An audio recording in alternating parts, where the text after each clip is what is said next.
Pengakuan Iman Gereja Bethel Indonesia.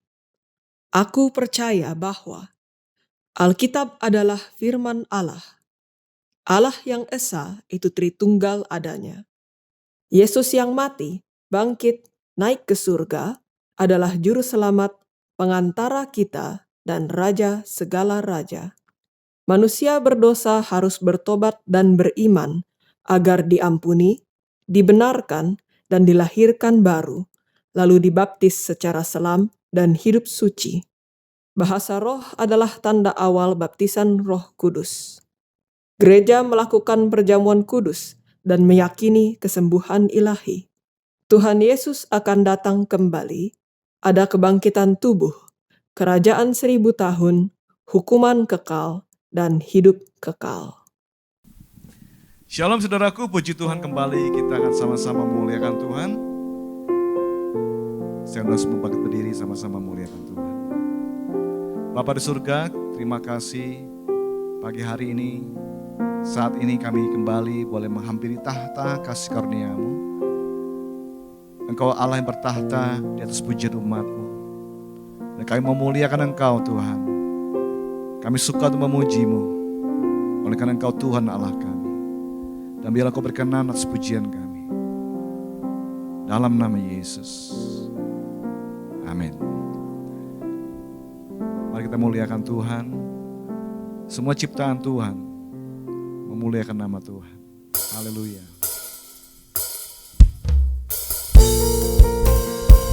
Oh Tuhan,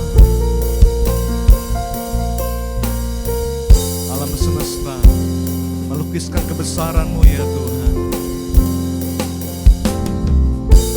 Dan kami nyanyikan kemuliaan nama-Mu ya Tuhan kami. Alam semesta melukiskan kebesaran Tuhan.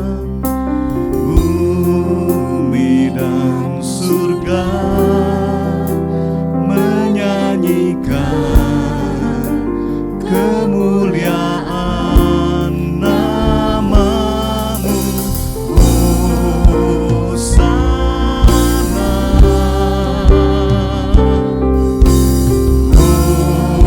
Hosana, Kau layak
terpuji disembah. Kaulah yang bertahta dulu, sekarang dan selamanya. Raja atas segala raja, namamu besar termulia.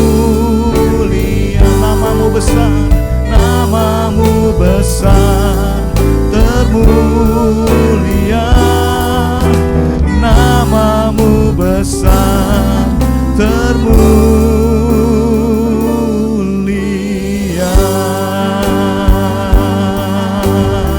Besarkan nama Tuhan. Haleluya. Besarlah Tuhan dan sangat terpuji. Engkau Tuhan mulia, Engkau agung Tuhan kami. Ya Tuhan kami, betapa mulianya namamu. Keagunganmu yang mengatasi langit dinyanyikan. Kami muliakan Kau Tuhan. Haleluya. Terpujilah namamu Tuhan. Kami muliakan Engkau Tuhan. Oleh karena Engkau Allah kami, Engkau juru selamat kami, Engkau penebus kami. Terima kasih buat karyamu di Kalvari ya Tuhan Yesus. Engkau mati bagi kami, supaya kami memiliki kehidupan.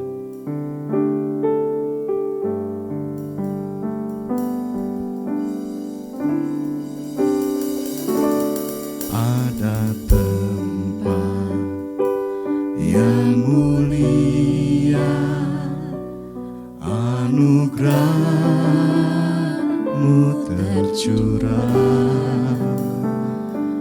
Kau berikan hidup-Mu sebagai ganti dosa-Ku. Lebih dari yang kukira, pengampunan yang kuterima. Kasih Yesus yang abadi mengalir di Kalvari.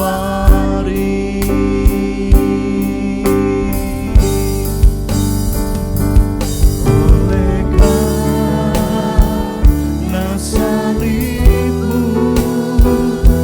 seluruh hidupku milik-Mu Tuhan. Darah-Mu sucikanku, kuasa salib-Mu pulihkanku.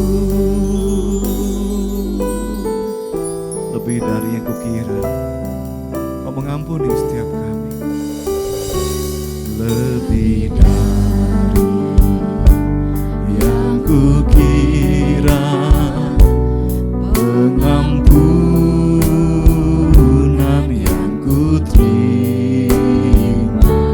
Kasih Yesus yang abadi mengalir di Kalvari.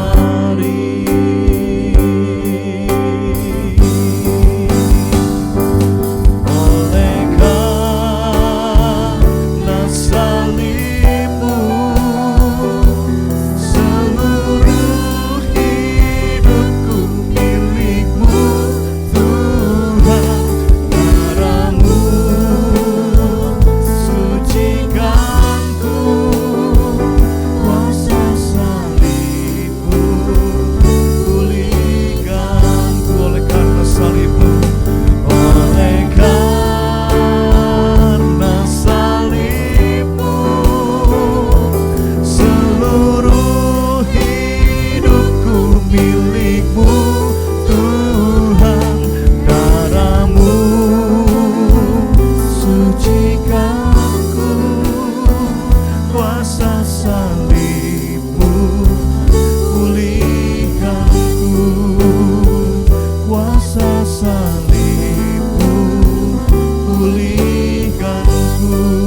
Bapa Surgawi, kami bersyukur untuk segala kebaikan-Mu dalam hidup kami sepanjang minggu ini Tuhan. Pemeliharaan-Mu sungguh ajaib, pertolongan-Mu tepat waktu, bahkan Tuhan yang senantiasa menyertai setiap langkah hidup kami.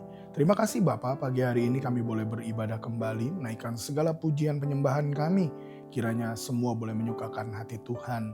Kami percaya dalam ibadah ini Engkau hadir, melawat setiap umat-Mu dimanapun umat-Mu berada, sehingga setiap kami boleh mengalami lawatan Tuhan, pertolongan Tuhan, bahkan ada kelepasan, kemenangan, kekuatan, sukacita, kesembuhan yang dari Tuhan. Terima kasih Bapa, Roh Kudus bekerja melawat kami semua, pakai hamba-Mu juga untuk menjadi saluran yang bersih murni bagi kami semua. Di dalam nama Tuhan Yesus kami menyambut firman-Mu dengan sukacita. Haleluya, sama-sama kita katakan amin. Shalom Bapak Ibu yang dikasihi Tuhan, senang sekali dapat menjumpai Bapak Ibu kembali. Doa saya tentunya Bapak Ibu dalam keadaan sehat dan baik-baik saja ya. Nah, pagi hari ini izinkan saya menyampaikan firman Tuhan dengan judul 5 kunci keberhasilan ya. Yang pertama adalah kita harus memiliki perkenanan Tuhan. Apa itu perkenanan Tuhan? Eurestos saudara, well pleasing. Ya, acceptable. Dalam KBBI juga dikatakannya dengan senang hati atau menyenangkan hati, ya. Nah, untuk dapat perkenanan Tuhan ini, kita harus memiliki yang pertama adalah iman. Dalam Ibrani 11 ayat yang ke-6 dikatakan, tetapi tanpa iman tidak mungkin orang berkenan kepada Allah. Sebab barang siapa berpaling kepada Allah, ia harus percaya bahwa Allah ada dan bahwa Allah memberi upah kepada orang yang sungguh-sungguh mencari Dia. Tanpa iman tidak mungkin orang berkenan kepada Allah. Dalam Yakobus 2 ayat 26 dikatakan, sebab seperti tubuh tanpa roh adalah mati, demikian jugalah iman tanpa perbuatan-perbuatan adalah mati. Iman yang dimaksud di sini jelas sekali saudara, yaitu percaya dan taat. Percaya dan melakukannya. Setan pun percaya, ingat ya, tapi setan tidak taat. Baiklah kita memiliki perkenanan Allah dengan memiliki iman, yaitu percaya dan taat kepada Dia. Nah, untuk mendapatkan perkenanan Tuhan juga yang kedua adalah kita harus hidup dipimpin oleh Roh Kudus. Roma 8 ayat yang ke-8 berkata, mereka yang hidup dalam daging tidak mungkin berkenan kepada Allah. So kita harus hidup dipimpin oleh Roh Kudus dan tidak mengikuti keinginan daging. Ditegaskan kembali dalam Roma 8 ayat 13 dan 14 demikian firman Tuhan. Sebab jika kamu hidup menurut daging, kamu akan mati. Tetapi jika oleh roh, kamu mematikan perbuatan-perbuatan tubuhmu, kamu akan hidup. Ayat 14-nya, semua orang yang dipimpin roh Allah adalah anak Allah. Nah saudara dikasih Tuhan, untuk mendapatkan perkenanan Tuhan yang kedua adalah kita harus dipimpin oleh Roh Kudus. Dipimpin oleh Roh Kudus dengan kata lain mematikan nafsu kedagingan kita dan izinkan Roh Allah sendiri yang memimpin hidup kita. Setiap langkah hidup kita dalam pikiran, perasaan, perkataan, perbuatan kita. Dalam setiap hal, pertimbangan kita, semuanya izinkan Roh Kudus yang memimpin kita. Ya. Nah, yang ketiga saudara, untuk mendapatkan perkenanan Tuhan, kita harus berubah oleh pembaharuan budi. Dalam Roma 12 ayat yang kedua dikatakan, janganlah kamu menjadi serupa dengan dunia ini, tetapi berubahlah oleh pembaharuan budimu, sehingga kamu dapat membedakan manakah kehendak Allah, apa yang baik, yang berkenan kepada Allah, dan yang sempurna. Nah, untuk kita dapat berkenan kepada Allah, kita tidak boleh menjadi serupa dengan dunia, kita harus berubah oleh pembaruan budi kita. Metaneo, change paradigm ya. Berubah artinya bertumbuh lebih baik, lebih benar, lebih menyerupai Kristus. Nah saudara, demikianlah untuk mendapatkan perkenanan Allah, kita harus memiliki iman. Kita harus dipimpin oleh Roh Kudus dan kita juga harus mau terus berubah. Semakin lagi lebih berubah lagi menjadi serupa dengan gambar Kristus. Kunci keberhasilan yang kedua yaitu memiliki pengetahuan dan keterampilan. Kita tahu di mana-mana ada banyak kelas, sekolah, kampus dan lain-lain mengajarkan kita knowledge, pengetahuan. Bahkan banyak yang mengajarkan praktis, hal-hal yang praktis untuk dapat terampil. Membuat kita menjadi sanggup melakukan, belajar, melakukan satu kegiatan, produksi, dan lain-lain ya saudara. Kita ingat Daniel 1 ayat 20 berkata seperti apa? Dalam tiap-tiap hal yang memerlukan kebijaksanaan dan pengertian yang ditanyakan raja kepada mereka, didapatinya bahwa mereka 10 kali lebih cerdas daripada semua orang berilmu dan semua ahli jampi di seluruh kerajaannya. Saudara, Daniel, Sadrak, Mesak, dan Abednego didapati punya kepandaian 10 kali lipat. Bukan tanpa alasan saudara, karena mereka diajar, mereka belajar sedemikian rupa, mereka juga dididik sedemikian rupa. Nah, kita juga harus belajar untuk dapat berhasil. Kunci keberhasilan yang kedua oleh karenanya adalah kita harus memiliki kepandaian, pengetahuan, keterampilan di dalamnya. Caranya tidak lain saudara. Untuk bisa memiliki pengetahuan, caranya adalah belajar, dan belajar. Untuk dapat memiliki keterampilan, skillful, kita harus berlatih, dan berlatih. Di zaman modern ini ada banyak orang yang gaptek saudara, tidak mengikuti perkembangan zaman. Bahaya saudara sebetulnya. Ya, coba bayangkan, pikirkan oleh saudara, kita bawa mobil, mau masuk tol, kita harus tap kartu, keluar tol kita harus tap kartu. Jangan salah tap, nanti malah di plang tulisan tempel di sini, malah ditempel kartunya ya saudara ya. Bayar parkir di mall misalnya, kita juga harus pakai kartu saudara, dan gak bisa pakai KTP tentunya ya.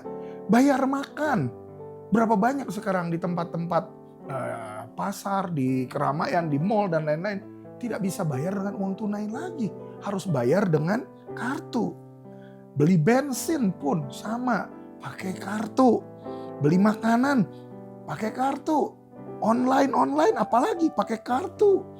Saudara mau naik ojek aja pakai kartu. Bayar PBB pakai kartu. Bikin paspor, harus mengerti juga aplikasi mengisinya di dalam. Daftar ke rumah sakit, ke dokter, sama juga saudara, harus pakai aplikasi. Bayangkan kalau kita tidak mau belajar, kita akan menjadi orang aneh di zaman ini. Kita akan menjadi orang yang tertinggal, ya. Dan orang-orang sekitar kita mungkin akan berpikir, wow, aneh juga nih orang. Kenapa seperti itu? Ya, nah saudara, itu untuk mendapatkan pengetahuan. Lalu untuk terampilnya bagaimana menggunakan alat-alat teknologi ini? Kita juga harus sering memakainya, berlatih supaya makin terampil. Jangan malah kena tipu, karena penggunaan teknologi ini, karena kurang terampilnya, banyak orang yang kena tipu, diiming-imingi hadiah, voucher, hadiah mobil, rumah, motor, uang, dan lain-lain. Terkena malah pencurian data ya saudara ya. Dibajaklah datanya, lalu terkena tipuan melalui aplikasi atau .apk dan lain-lain saudara. Melalui undangan, berita duka, dan lain-lain. Hati-hati saudara ya.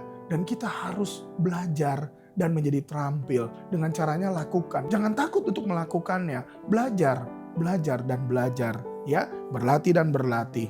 Itu kunci yang kedua. Yang ketiga, kunci keberhasilan adalah memiliki hati yang bersih. 1 Samuel 16 ayat 7 dikatakan, tetapi berfirmanlah Tuhan kepada Samuel, janganlah pandang parasnya atau perawakannya yang tinggi, sebab aku telah menolaknya.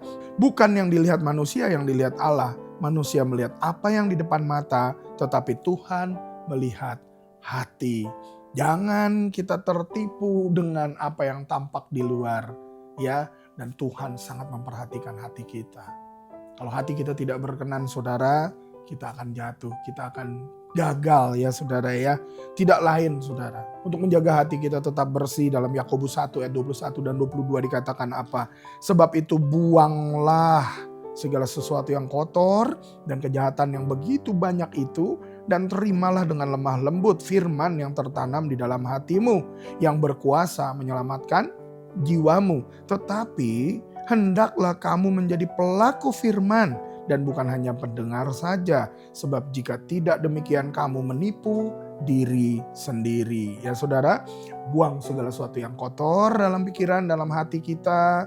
Buang semuanya itu, terima firman Tuhan dengan lemah lembut, ya, tertanam dalam hati kita dan lakukan dalam seluruh kehidupan kita. Kalau hati kita itu diibaratkan gelas, ya saudara, dan hati kita misalnya kotor ya, seperti gelas penuh kopi lah katakan, hitam, pekat ya. Caranya bagaimana? Diisi terus dengan firman Tuhan. Isi terus dengan firman Tuhan. Ya, gelas yang penuh kopi tadi diisi terus dengan air yang jernih. Terus tuang. Pakai keran kalau perlu ya, pakai selang. Tuang terus. Diisi dengan air bersih. Lama-lama kopinya habis, bukan? Hilang kopinya, yang sisa adalah air bersih di dalamnya. Demikian juga dengan hati kita. Buang semua yang kotor, isi dengan firman Tuhan, tanam dalam hidup kita, ya, dan firman Tuhan pasti akan bertumbuh berbuah, menghasilkan buahnya indah dalam hidup kita, ya, dan lakukan dengan sungguh-sungguh dalam ketaatan, maka itu akan menjadi kunci keberhasilan kita, ya. Saudara ingat Salomo? Dia punya hikmat yang melebihi semua manusia yang ada waktu itu. Dia punya kekayaan yang sangat luar biasa. Sampai-sampai harga perak menjadi tidak ada artinya saat itu. Karena perkakasnya semua peralatannya dalam istananya terbuat dari emas. Dia dihormati, dihargai, dikagumi. Ratu Seba pun kagum kepadanya. Dia punya 700 istri, 300 gundik. Semua dia punya, saudara. Tapi dia tidak menjaga hatinya. Sehingga di masa tuanya dicondongkan hatinya kepada penyembahan berhala. Kita harus menjaga hal ini semua, saudara. Sebagai anak-anak Tuhan tentu kita harus menjaga. Supaya kita boleh tetap berhasil, kita jaga hati kita. Karena bagi Tuhan bukan semua itu yang terpenting. Bukan persembahan kita, bukan pemberian kita. Tetapi yang terpenting adalah hati kita. Oleh karenanya, kunci keberhasilan yang ketiga adalah kita harus menjaga hati kita dengan benar, dengan baik. Ya, yang keempat saudara, kunci keberhasilan yang keempat adalah memiliki daya tahan. Nah, dalam hal yang satu ini tidak sedikit orang yang gugur di tengah jalan, bukan? Ya, Yakobus 1 ayat 12 berkata apa? Berbahagialah orang yang bertahan dalam pencobaan, sebab apabila ia sudah tahan uji, ia akan menerima mahkota kehidupan yang dijanjikan Allah kepada barang siapa yang mengasihi Dia. Kita harus bertahan, saudara. Dengan kita bertahan, maka kita akan menjadi tahan uji. Dan hanya orang yang tahan uji yang menang. Sampai akhir bertahan, dia akan menerima hadiah, akan menerima reward, akan menerima mahkota kehidupan yang Tuhan janjikan. Ya, kita harus kuat, saudara. Dengar baik-baik. Ada banyak orang yang kuat di depan, berani memulai, tapi tidak berani untuk berjuang sampai akhir. Dalam Amsal 24 ayat yang ke-16 dikatakan, sebab 7 kali orang benar jatuh namun ia bangun kembali, tetapi orang fasik akan roboh dalam bencana. Orang benar bukan berarti dia tidak pernah jatuh. Dia bisa saja jatuh kapanpun, tetapi dia bangkit kembali. Dia bangkit lagi dan dia bangkit lagi. Dia tidak pernah menyerah, saudara. Ya, Nelson Mandela berkata, kemuliaan terbesar dalam hidup bukan terletak pada tidak pernah jatuh, tetapi bangkit setiap kali kita jatuh. Jangan pernah takut, saudara, untuk bangkit. Ya, 7 kali orang benar jatuh, tapi bangkit kembali. Saudara tahu, pohon redwood, ya, tingginya tuh lebih dari 100 meter. Umurnya bahkan diperkirakan ribuan tahun, saudara. Kira-kira menurut saudara dengan umur segitu, dengan tinggi yang lebih dari 100 meter, kira-kira sudah melewati berapa kali badai angin? Kira-kira berapa kali? 2 kali? 10 kali? 100 kali? Berjuta kali mungkin ya, saudara. Tapi dia tetap bertahan. Dan akhirnya bisa berdiri tegak. 100 meter lebih dia berdiri tegak, saudara. Bandingkan dengan tanaman toge, saudara. Coba toge. Begitu dia jadi, kalau saudara tanam satu ya, disiram, nanti tumbuh lagi, disiram. Dia tumbuh, begitu udah besar, saudara tiup biar keras. Puh, dia mental, saudara. Ya. Karena apa? Dia tidak bertahan, saudara. Nah, saudara golongan toge apa golongan pohon yang redwood tadi? Ya, ayo mari kita sama-sama kuat di dalam Tuhan. Saudara, ada satu pepatah berkata begini, seseorang yang pernah melakukan kesalahan dan tidak pernah memperbaikinya, berarti ia telah melakukan satu kesalahan lagi. Saudara, kalau kita salah, perbaiki.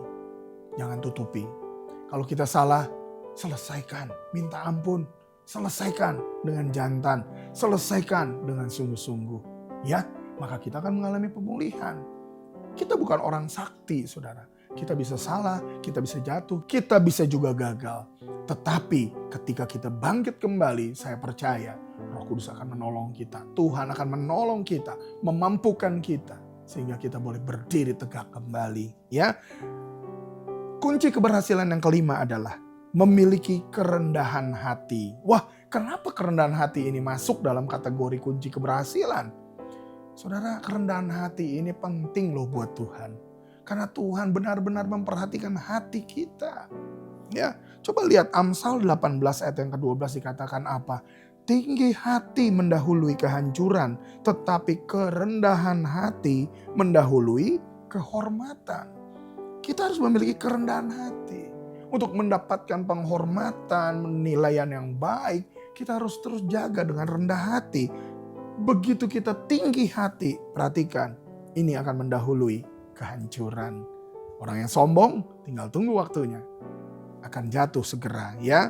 Banyak orang jatuh bukan karena dia kurang hebat. Seperti Salomo tadi, seperti Saul juga, saudara, ya. Bukan karena dia kurang hebat, bukan karena dia kurang kaya, bukan karena dia kurang pandai, bukan karena dia kurang berhikmat, bukan. Tetapi karena dia sombong. Pastikan bahwa hidup kita kalau mau jadi orang yang berhasil, kita harus terus miliki kerendahan hati. Saudara ingat kapal Titanic, kapal terbesar di awal abad ke-20. Dengan teknologi yang tercanggih di zamannya, ya, bisa mengangkut lebih dari 2.000 penumpang dari Inggris ke Amerika. Dan pemiliknya berkata seperti ini, jangankan 7 samudra, bahkan Tuhan pun takkan mampu menenggelamkan kapal ini. Saudara tahu apa yang terjadi? Justru di pelayaran perdananya lah menabrak gunung es di Samudra Atlantik Utara sehingga tenggelam. Korbannya bahkan 1.500 orang lebih meninggal. Sebuah kesombongan yang tidak diperkenan oleh Tuhan. Padahal sesungguhnya itu merupakan sebuah terobosan, kemajuan zaman yang hebat, teknologi yang luar biasa di saat itu. Tetapi Tuhan tidak berkenan, saudara. Perhatikan hidup kita. Jangan sampai ya kita sudah memulai dengan baik, mengawali dengan baik, merintis dengan baik. Lalu kita sudah mulai menapaki posisi-posisi yang baik. Di saat itu kita lupa diri, kita menjadi sombong. Dan kita akan segera jatuh. Ya. Hari ini kita pastikan bahwa 5 kunci keberhasilan ini boleh kita miliki bersama. Yang pertama adalah memiliki perkenanan Tuhan. Karena tanpa perkenanan Tuhan apapun yang kita lakukan tidak akan berhasil atau tidak berhasil maksimal. Karena apa, saudara? Berkat Tuhanlah yang menjadikan kita kaya. Susah payah tidak menambahinya, firman Tuhan berkata. Yang kedua, saudara, kunci keberhasilannya adalah memiliki pengetahuan dan keterampilan. Belajar dan berlatih, belajar dan berlatih. Terus, saudara, dengan zaman yang semakin maju, kita harus terus siap menggapai semuanya, menghadapi semuanya, mengatasi semuanya. Ya, saudara ya. Yang ketiga adalah memiliki hati yang bersih, karena hati manusia ini penting di hadapan Tuhan.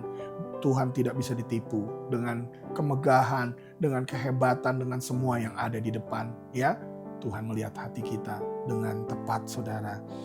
Yang keempat adalah kita memiliki daya tahan. Karena apa? Karena hanya orang yang tahan uji yang akan menerima hadiah, menerima hasil terbaik, menerima mahkota kehidupan dari Tuhan. Yang kelima, yang terakhir, kita memiliki kerendahan hati untuk menjaga seluruh keberhasilan itu. Ingat saudara, karisma akan membawa kita ke puncak, tetapi untuk mempertahankan kita tetap ada di puncak keberhasilan, yaitu karakter. Dan salah satunya adalah kerendahan hati. Baiklah, kita belajar pada saat ini dan kita memberikan hidup kita kepada Tuhan. dan memulai satu semangat yang baru untuk menjadi pribadi yang berhasil di hadapan Dia. Mari kita berdoa. Bapa, terima kasih, kami bersyukur untuk firman-Mu saat ini Tuhan. Kami percaya bahwa 5 kunci keberhasilan ini menjadi milik kami. Berikan kepada kami perkenanan-Mu Tuhan, berikan kepada kami iman yang teguh, iman yang disertai dengan perbuatan. Berikan kepada kami hati yang selalu mau dipimpin oleh Roh Kudus. Kami tidak dipimpin oleh kedagingan. Dan berikan kepada kami hati yang selalu mau berubah di dalam Engkau. Supaya sepanjang hidup kami boleh semakin diubahkan menjadi serupa dengan gambar-Mu. Berikan juga kepada kami hati yang terus mau belajar dan belajar. Berlatih dan berlatih. Sehingga kami memiliki pengetahuan dan keterampilan yang cukup dalam mengatasi keadaan zaman ini Tuhan. Kami tidak tertinggal, tetapi kami boleh berjalan melesat bersama dengan Tuhan. Berikan kepada kami hati yang baik Tuhan, hati yang benar, hati yang bersih. Bersihkan kami dengan kuasa firman-Mu Tuhan. Biar firman-Mu boleh tertanam dalam hati kami. Bertumbuh, berbuah, menyucikan kami, bahkan menjadikan kami pribadi yang baru di dalam Engkau.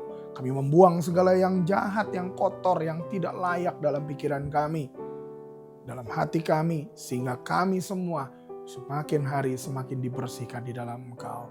Berikan kepada kami juga daya tahan Tuhan, endurance, supaya setiap kami boleh kuat melawan segala pergumulan hidup ini. Kami tidak lemah, kami tidak kalah, karena kami memiliki Roh Kudus-Mu Tuhan, yang selalu memberi kekuatan, selalu menyertai, bahkan memberikan kami kemenangan, bahkan lebih daripada orang yang menang. Berikan kepada kami juga kerendahan hati Tuhan, agar kami boleh terus dibawa oleh Tuhan, lebih tinggi lagi naik. Dan ketika kami ada di tempat yang tinggi, kami boleh menjaga hidup kami juga untuk tetap berkenan kepada Tuhan. Karena orang yang tinggi hati akan direndahkan, tetapi orang yang rendah hati akan ditinggikan. Biarlah Tuhan yang terus bekerja di dalam kami. Ampuni kalau mungkin selama ini kami kurang bersungguh-sungguh. Hari ini kami mau belajar lebih lagi. 5 kunci keberhasilan ini kami mau ikuti Tuhan. Sehingga kami boleh semakin lagi menggenapi apa yang menjadi kehendak Tuhan. Engkau datang supaya kami mempunyai hidup dan mempunyainya dalam segala kelimpahan. Materaikan firman-Mu dalam hati kami Tuhan. Dan jadikan kami orang-orang yang taat, orang-orang yang berkemenangan di dalam Engkau. Segala pujian, hormat, syukur, kemuliaan hanya bagi-Mu Tuhan. Di dalam nama Tuhan Yesus kami berdoa. Haleluya. Amin. Bapak Ibu yang terkasih, mari saya ajak kita mempersiapkan diri untuk menerima perjamuan kudus. Sebelum kita makan roti dan anggur, baiklah kita berdoa memohon ampun untuk segala dosa, kesalahan, pelanggaran kita. Supaya kita boleh menerima perjamuan ini dengan cara yang layak. Kita menerima tubuh dan darah Kristus dalam hidup kita. Mari kita berdoa. Bapa Surgawi, terima kasih untuk roti dan anggur yang ada di tangan kami. Kiranya Tuhan menguduskan, memberkati roti dan anggur ini. Supaya kami yang menerimanya sungguh menerima tubuh dan darah Kristus. Yang terpaku di kayu salib, darah-Mu yang mengalir dalam hidup kami semua. Menguduskan, menyucikan kami. Tuhan, sebelum kami menerima perjamuan ini, kami mohon ampun untuk segala dosa, kesalahan, pelanggaran kami. Baik dengan pikiran, perasaan, perkataan, maupun perbuatan kami. Kuduskan kami dengan kuasa darah-Mu. Layakan kami menerima perjamuan ini. Sehingga berkat-berkat Tuhan, anugerah-Mu lah yang kami terima. Di dalam nama Tuhan Yesus, kami siap menerima perjamuan ini. Haleluya. Mari Bapak Ibu kita angkat roti dengan tangan kita tinggi-tinggi dan dengarkan firman Tuhan. Sebab apa yang telah kuteruskan kepadamu telah kuterima dari Tuhan, yaitu bahwa Tuhan Yesus pada malam waktu Ia diserahkan, mengambil roti dan sesudah itu Ia mengucap syukur atasnya. Ia memecah-mecahkannya dan berkata, inilah tubuhku yang diserahkan bagi kamu. Perbuatlah ini menjadi peringatan akan aku. Saudara kasih, bukankah roti yang atasnya kita ucapkan syukur adalah persekutuan dengan tubuh Kristus? Mari kita makan roti ini dengan sungguh mengakui tubuh Kristus yang terpaku di kayu salib bagi penebusan dosa kita semua. Sehingga melalui roti ini kita dipersekutukan dengan tubuhnya sendiri. Kita ada di dalam Dia dan Tuhan sendiri ada di dalam kita. Di dalam nama Tuhan Yesus.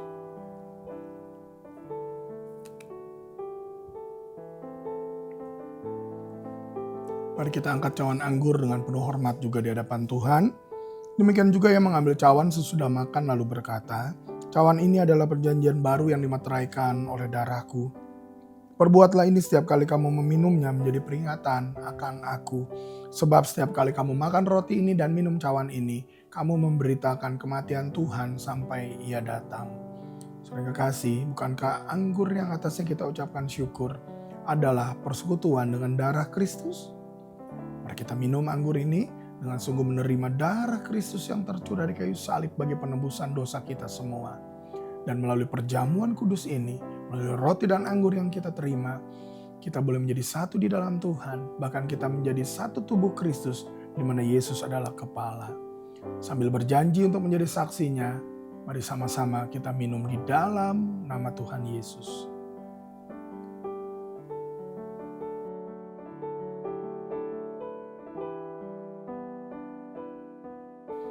Haleluya Tuhan, terima kasih, kami bersyukur untuk perjamuan kudus yang sudah kami terima. Kami yakin Tuhan segala anugerah yang Tuhan sediakan, kami pun menerimanya. Yang terikat dilepaskan, yang berbeban berat diberi kelegaan, yang sakit oleh bilur-bilur-Mu kami disembuhkan, bahkan segala pergumulan kami Tuhan berikan jalan keluar, pertolongan-Mu tepat waktu. Terima kasih Bapa. Kami percaya bahwa di dalam perjamuan ini kami juga dipersekutukan dengan Engkau, dan satu dengan yang lain bersama dengan seluruh gereja Tuhan di muka bumi. Jadi satu tubuh Kristus di mana Yesus adalah kepala. Lakukan apa yang Kau pandang baik bagi kami Tuhan. Bentuk kami terus, persiapkan kami boleh menjadi mempelai Kristus yang layak. Sehingga kami boleh semakin bertumbuh di dalam Engkau, semakin dipakai menjadi alat-Mu, menjadi kesaksian yang memuliakan Engkau. Terpujilah nama-Mu selama-lamanya Bapa, di dalam nama Tuhan Yesus. Bapa, kami berdoa bagi setiap jemaat-Mu dimanapun berada. Pertolongan-Mu tepat waktu, Tuhan menjaga melawat setiap umat-Mu Tuhan, sehingga setiap umat-Mu boleh tetap kuat dalam iman, teguh, bahkan semakin bertumbuh di dalam Engkau, semakin diubahkan menyerupai gambar-Mu Tuhan. Terima kasih, kami berdoa bagi Gereja Bethel Indonesia, dari mulai Ketua Umum kami, Bapak Pendeta Rubin Adi Abraham bersama keluarga, baik pengurus BPP, MP, MPL, Ketua-Tua BPD, bahkan seluruh gembala, pejabat, jemaat-Mu Tuhan. Persatukan terus hati kami, buat supaya kami semakin lagi menuntaskan amanat agung Tuhan Yesus. Jadikan kami saksi di bangsa ini, di mana kami berada, kami percaya Kau menyertai dengan tanda-tanda ajaib, sehingga nama-Mu dipermuliakan. Kami berdoa Tuhan, bagi pemerintahan bangsa dan kota kami. Hati raja seperti batang air di tangan-Mu, Tuhan mengalirkan kemana Tuhan mau. Berikan otoritas-Mu Tuhan, berikan kuasa-Mu. Kau yang berkuasa mengangkat pemimpin, dan Kau yang berkuasa juga menjatuhkan, menurunkan pemimpin. Dan kami percaya Tuhan, Engkau yang akan terus menyertai mereka juga untuk membawa kesejahteraan bagi bangsa ini. Berikan kepada Indonesia Tuhan pertobatan, berikan kepada kami hujan keselamatan, sehingga Indonesia boleh mengalami pemulihan kesejahteraan yang dari Tuhan. Kami serahkan segala doa kami ini dalam tangan-Mu Tuhan. Kami percaya Engkau yang mendengar menjawab jauh lebih banyak, lebih besar daripada apa yang kami doakan dan mintakan. Di dalam nama Tuhan Yesus kami berdoa. Bapa, sebelum kami berpisah, kami rindu untuk menerima berkat dari Tuhan. Mari Bapak Ibu, kita angkat kedua tangan kita, arahkan hati pada Tuhan dan terimalah berkat dari Dia. Tuhan memberkati dan melindungi engkau. Tuhan menyinari engkau dengan wajah-Nya dan memberi engkau kasih karunia. Tuhan menghadapkan wajah-Nya kepadamu dan memberi engkau damai sejahtera. Terimalah, bawalah berkat berlimpah dari Allah Bapa dalam cinta kasih pengorbanan teladan Tuhan Yesus, penyertaan kuasa kemenangan, sukacita dari Roh Kudus menyertai engkau mulai saat ini sampai selama-lamanya. Terimalah juga segala berkat yang menyertainya. Apa yang kau perlukan Tuhan cukupkan dengan berlimpah. Bahkan apa yang tidak pernah kau lihat, dengar, tidak pernah timbul dalam hatimu, Tuhan sediakan bagi engkau yang mengasihinya. Di dalam nama Tuhan Yesus, kita menerima berkat bersama-sama berkata, Amin. Tuhan Yesus memberkati Bapak Ibu semua.